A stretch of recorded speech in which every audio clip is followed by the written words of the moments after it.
लाहौर के एक पुराने मोहल्ले में 24 साला साद अपनी माँ और बहन आलिया के साथ रहता था। बाप कई साल पहले एक हादसे में दुनिया से रखसत हो चुका था। साद नौकरी करता था लेकिन आमदनी बहुत कम थी। एक दिन साद को अपनी माँ के पुराने संदूक से एक पुराना खत मिला। खत पर लिखा था, ये खत इस वक्त खोलना जब तुम्हें लगे तुम्हारे पास कुछ भी बाकी नहीं बचा। साद ने खत खोला तो अंदर एक तस्वीर थी जिसमें उसके वालिद किसी अनजान शख्स के साथ खड़े थे। खत में लिखा था, तुम्हारी जिंदगी की सबसे बड़ी आजमाइश उस शख्स के सामने आएगी जिसे तुम कभी नहीं जानते। कुछ दिन बाद साद की बहन आलिया शदीद बीमार हो गई। डॉक्टर ने कहा कि उसकी जान बचाने के लिए एक महंगी सर्जरी जरूरी है।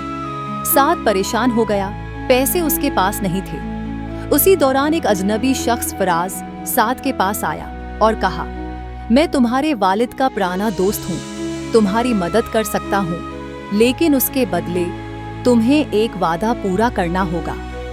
फराज ने कहा, तुम्हें एक ऐसा राज लोगों के सामने लाना होगा जो बरसों से छिपा हुआ है। साद हैरान रह गया। फराज ने बताया कि उसके वालिद पर इल्जाम था कि उन्होंने अपने दोस्त को धोखा दिया, लेकिन असल कहानी कुछ और थी। साद के सामने दो रास्ते थे, एक अपनी बहन की जान बचाए और इस राज को दुनिया के सामने लाए, दो या फिर अपनी बहन को खो दे और राज हमेशा के लिए दफन हो जाए। साद ने फैसला किया।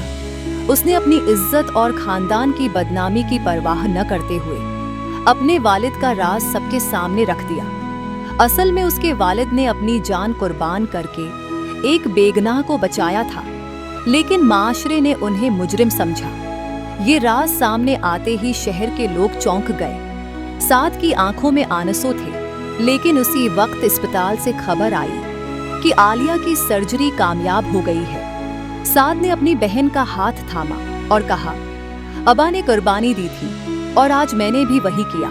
सच और कुर्बानी कभी जाया नहीं जाते। कहानी यहीं अख्तिताम पजीर होती है, जज्बात, कुर्बानी और राज के बोझ के साथ।